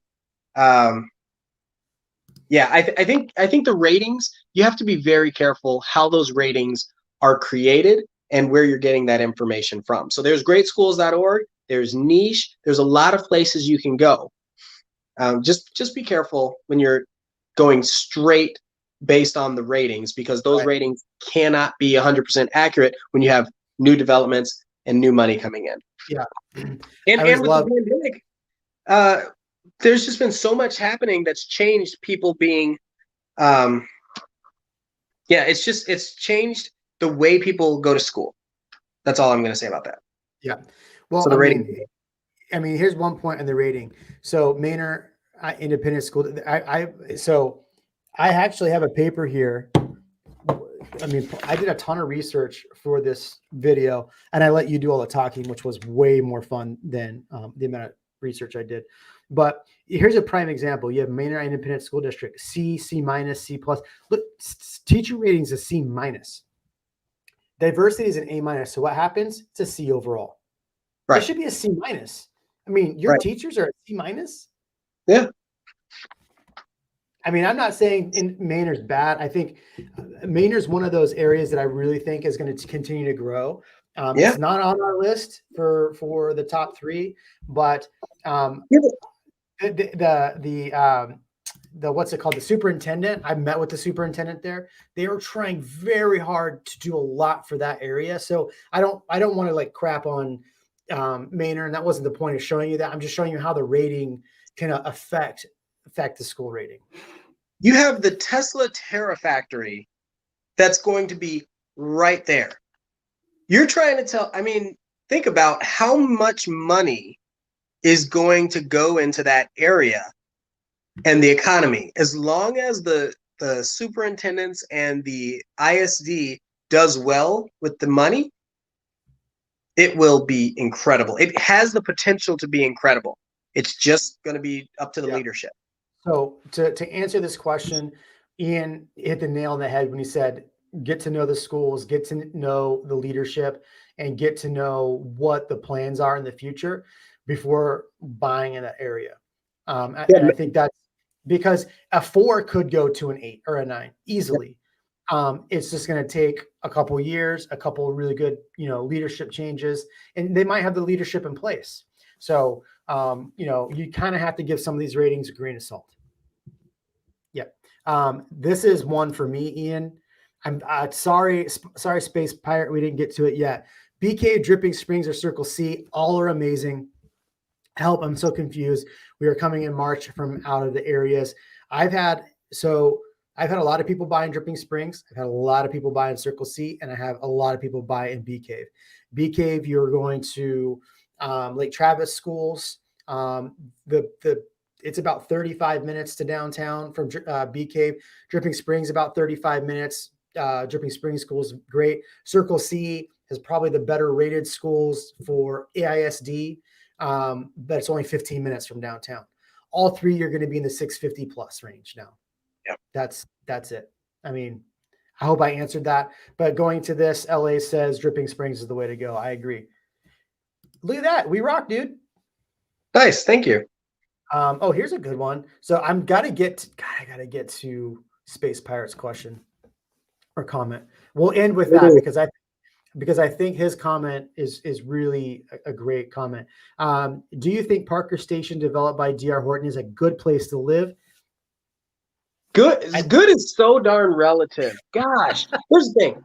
That's one of those that I had pulled up ready to talk about the area if we were going to go into Maynard. So this isn't Maynard. This is Austin. But you have, again, so much money. It is right next to where Tesla is going to be. There's a lake that it's sitting on top of, the Walter E. Long Lake. Yep. And there's a huge development going right there where the Walter E. Long Lake is. And that, I feel like it's going to be another Mueller. And yeah, you're pulling it up. That lake right there, Parker Station is on top, like right on top of that lake. I was just there getting drone shots 2 days ago for some clients that were fortunate enough to actually get into that neighborhood. I think it's a very solid neighborhood for most people. I would call it a dink neighborhood. Am I allowed to say that? You are. I think so. Okay. Dual income. I would say it's a great neighborhood for dinks.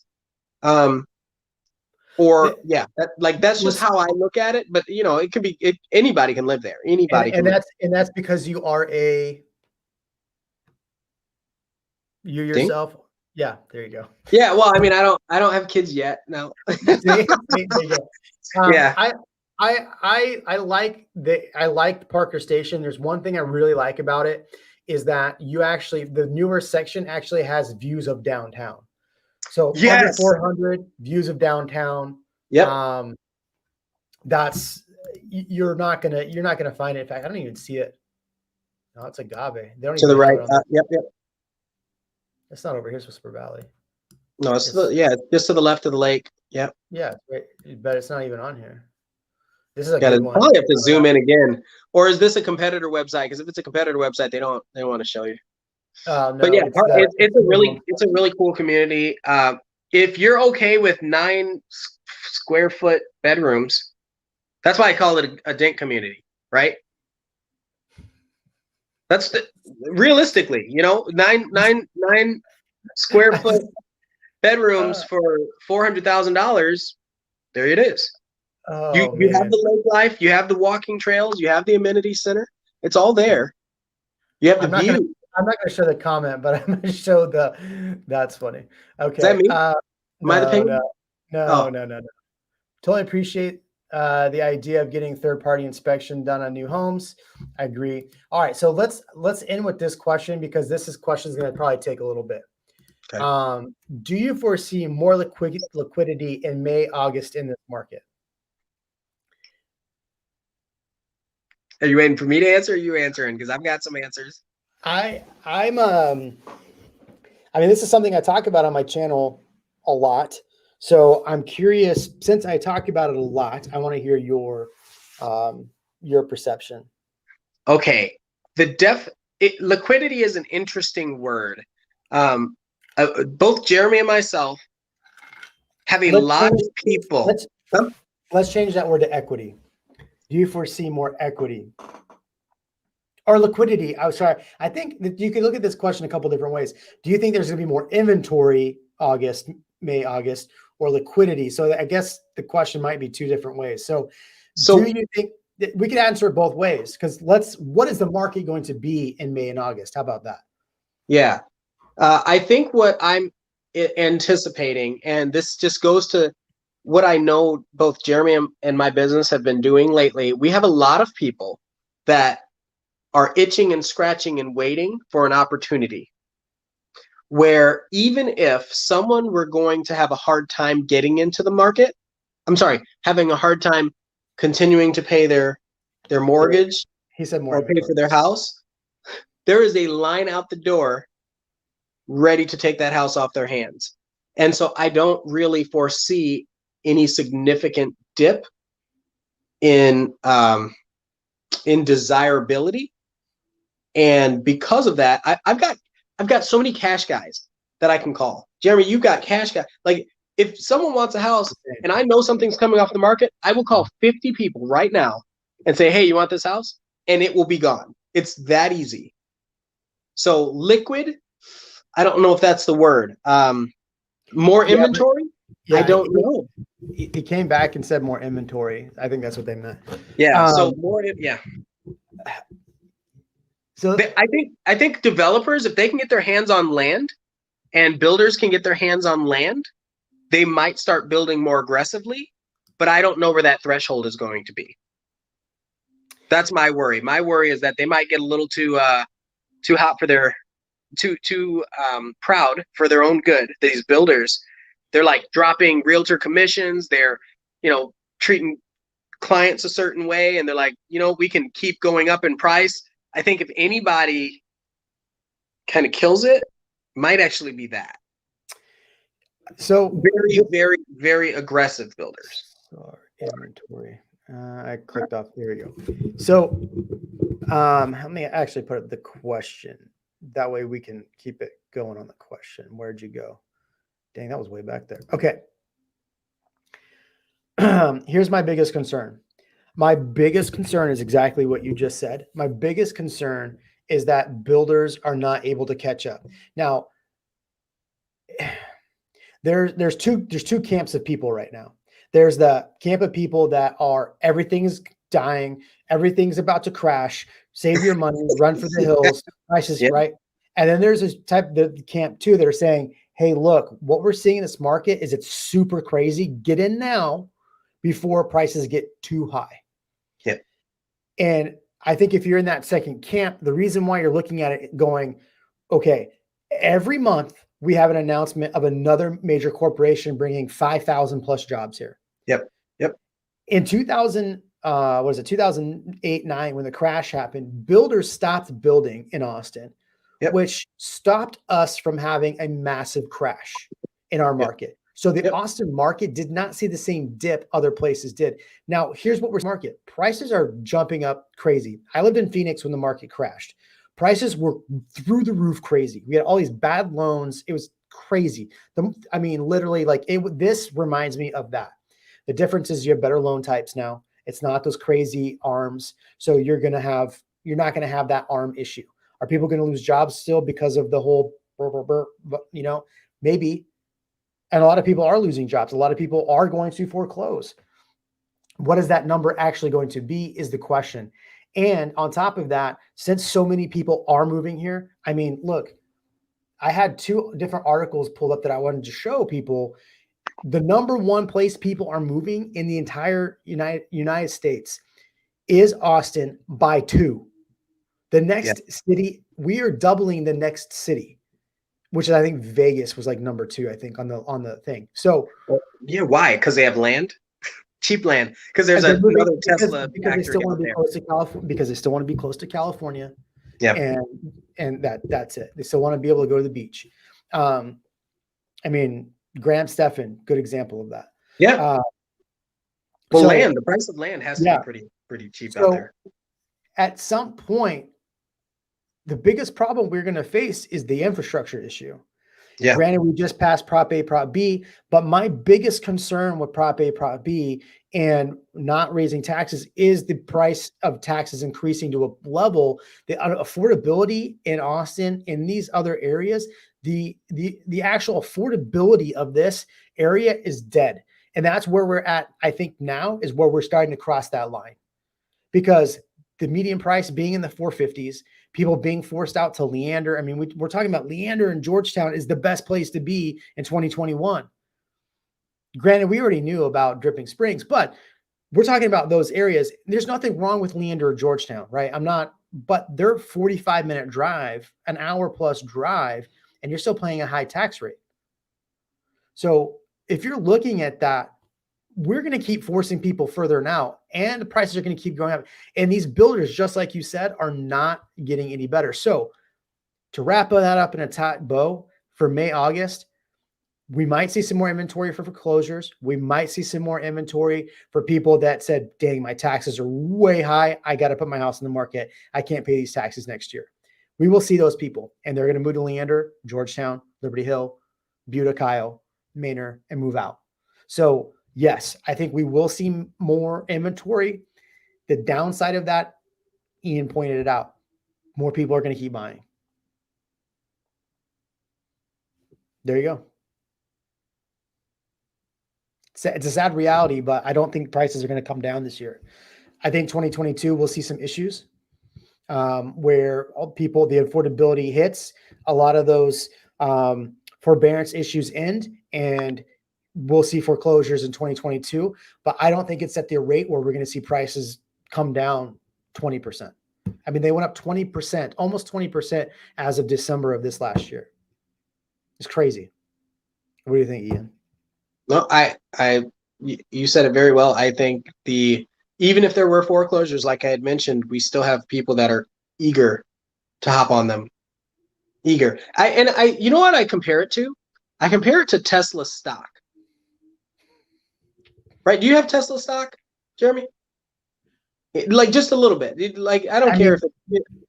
I mean, I might have some Tesla. I might have a stock in a Model Y. Yeah, well, same here.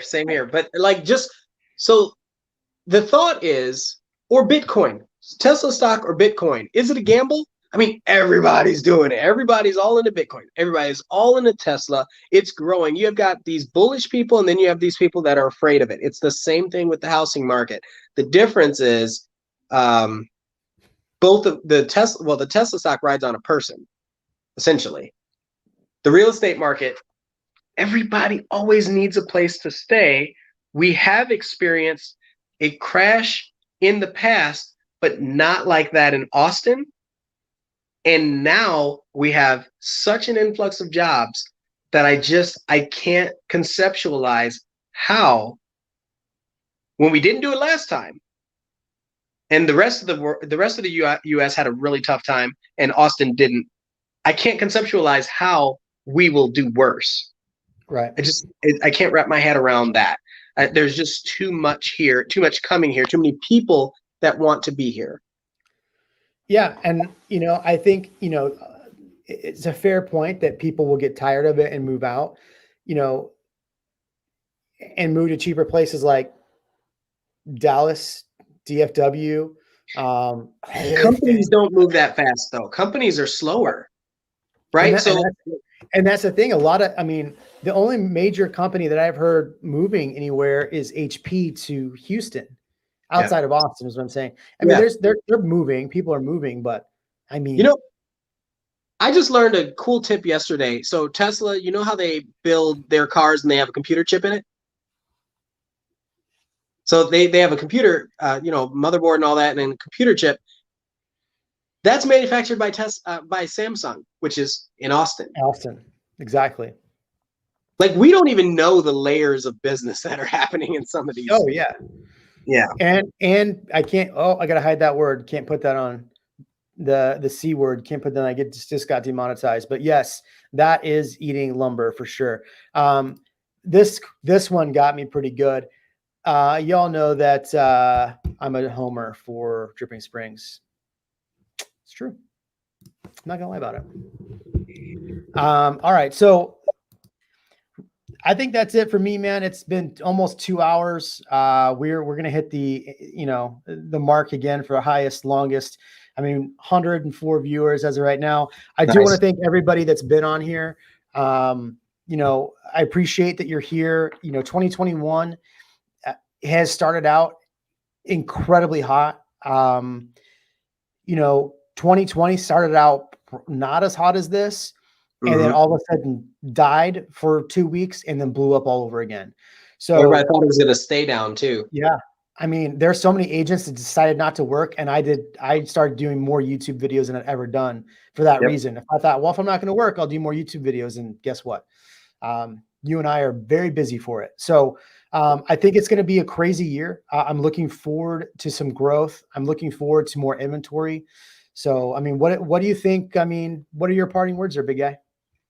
Yeah, if I were gonna say anything, I would say pay attention to what's happening. Be ready. Get your pre-approvals done with your local lender. Get your realtor situated. Figure out your area that you want to be, and be ready to execute as quickly as possible if you are serious about buying. If you're not serious, you can plan on looking over the weekend and hoping that something works out. But really, if you especially if you need to move, be ready to execute. I think that's the most important thing today. And I'm not saying that because I'm a realtor. If you don't buy a house, you really need to be ready for yourself, especially if your job's moving here or something. That's important for you and your families. I agree. And I always have people that will come out and visit, and they'll come and not get their pre-approval before they come out here. And then guess what happens? They fall over the property and they're trying to do it and they lose the property. And they miss it. Pre-approvals are good for 4-ish months now. So if you get it, you got it for 4 months. If you don't buy, I'm an Eagle Scout, so you're always be prepared, right? As an Eagle Scout. So be prepared, prepare yourself, make sure you're ready. And if you don't, you don't, right? It's not the end of the world, but if you get pre-approved, that's a good one. All these people loving us, man. I think the big thing about what we do on this channel and why I keep bringing you back on, number one, you're my favorite person in Austin, but I like that we keep it real. I like that we're trying to give people good advice, even if it's bad sometimes. Like Ian said something earlier about someplace, Castle something. I was a builder. Was it? Yeah. Not Round Rock. I forget where it was. Yeah. Here's a good one. Pro tip: Teslas don't appreciate, but the stock does. All right, there you go, my friend. But, oh my gosh, I've got so much to say about that. I save like $10,000 a year in gas and oil changes and all. Anyway, let me stop. Yeah. All right, man. Thank you all. We appreciate you. Make sure you drop comments. Somebody asked how to reach out to me. In the replay of this, I'll put Ian's contact in there. You can go through my website as well and reach out through my website. That'd be great. And my email's on there. Have a good night. Thank you, everybody. Appreciate you. Thanks, everyone. Have a good night.